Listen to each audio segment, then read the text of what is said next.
Morning, boys and girls. Welcome to Explore and Create with Nicola and Bertie. I'm Nicola. This morning I'm going to be reading you a story. It's called The Owl Who's Afraid of the Dark by Jill Tomlinson.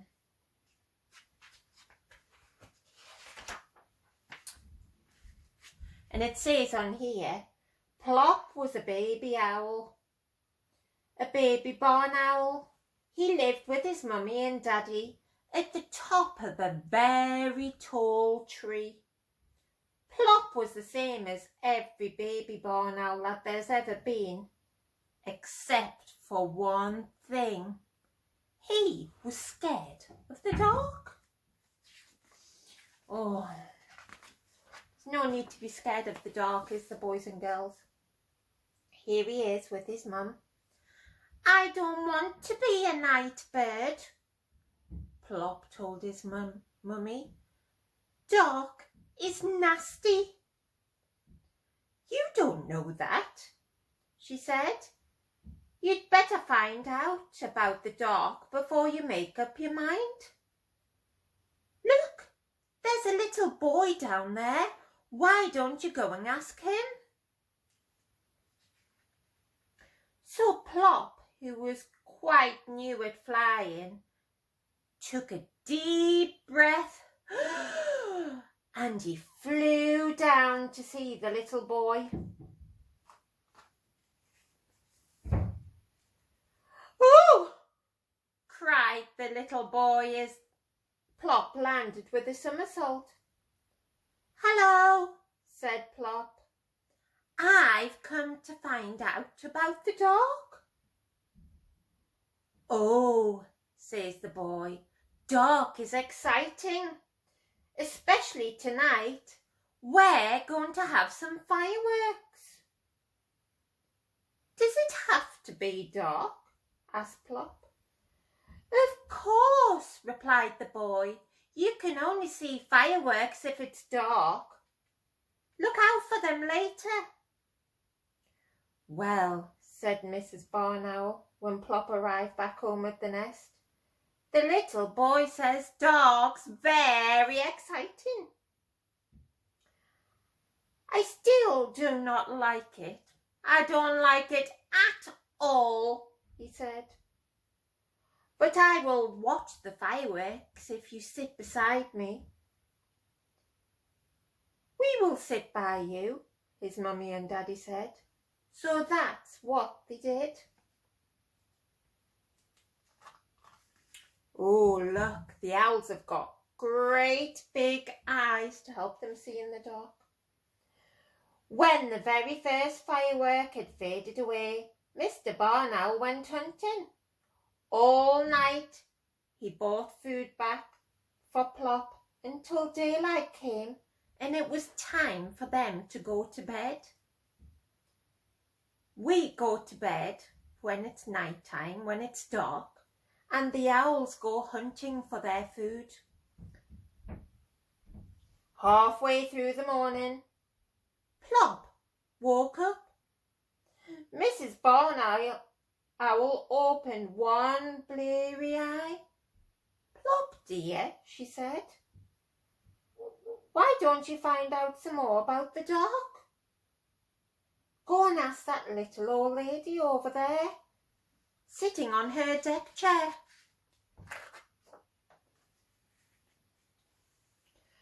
Plop landed by the old lady with a great big thump. Hello, he said. I've come to ask you about the dark. I want to go hunting with Daddy, but he always goes hunting in the dark, and I'm really afraid of it. Oh, how very odd, said the lady. Now I love the dark. Dark is kind. I forget that I'm old and I can sit and remember all the good times. I haven't much to remember yet, said Plop. I'm rather new, you see. Well, said his mummy as Plop flew back up into the landing branch. The old lady said, "Dark is kind," said Plop. "But I still don't like it. I don't like it at all. Oh dear." That evening, with both of his parents went hunting, Plop closed his eyes and tried to remember something to remember. Suddenly he heard a happy shout, for Plop forgot about being afraid of the dark. He peered through the leaves and saw a boy sitting by a fire. Plop flew down and landed with a great big thud. "Hello," said Plop. "I've come to see what's going on."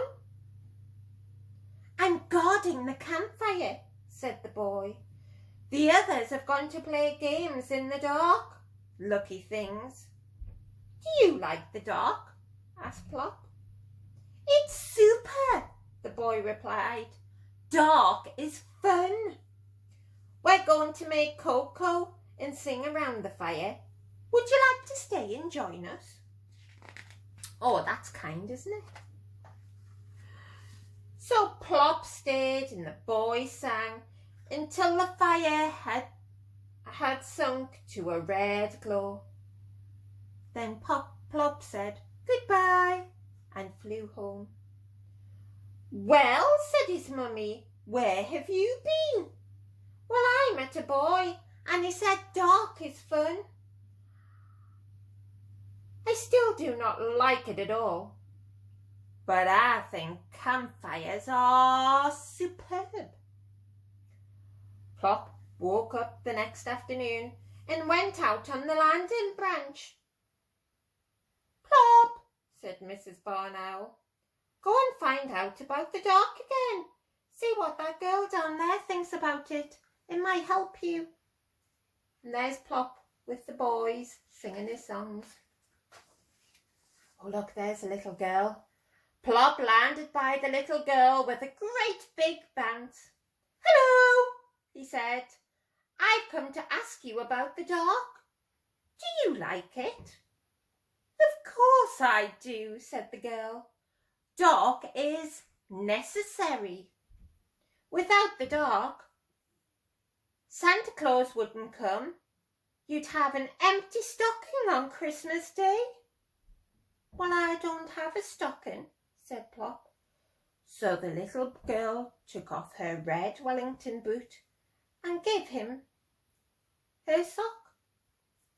"Here," she said, "hang it on your tree on Christmas Eve." "Oh, thank you," said Plop, and he returned to his mummy. "Well," said Mrs. Barn Owl. "Well, the little girl said dark is necessary.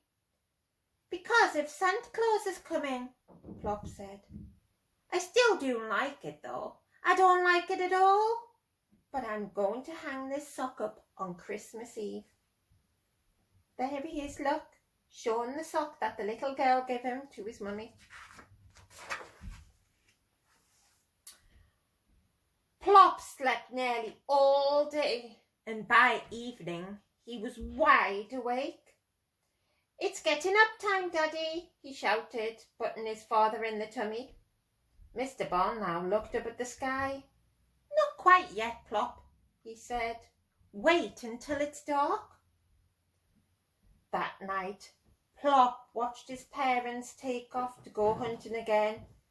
Looking through the leaves, he saw a man standing on the ground. So Plop flew down and landed with a gentle bump. "Heavens!" cried the man. "You startled me." "Hello," said Plop. "What's that you've got there?" "This is a telescope," said the man, "for looking at the stars and planets in the sky." Look, there he is, looking through this big, long telescope. "I don't like the dark very much," said Plop. "Really?" said the man. "But dark is wonderful. I'll show you. The man with the telescope showed Plop lots of stars and how they made beautiful patterns in the sky. He pointed out the bright one. That's the pole star, the plough, the dog star, the Orion, and the great hunter. Wow, look at all those pretty stars. Plop said thank you and flew back to his mummy and daddy. A man with a telescope showed us the stars, Plop told his mummy and daddy, and he said, dark is wonderful. That morning, Plop had his supper in bed, and then, like a real night bird, he slept all day. When Plop woken up, it was almost night time. Now who's a day bird? He shouted at the darkness. Plop looked at his sleepy parents. He wasn't going to hang about waiting for them. He might be missing something. Look, he's really excited, isn't he? He's got his wings standing right up on end. Look, boys and girls, the stars are out.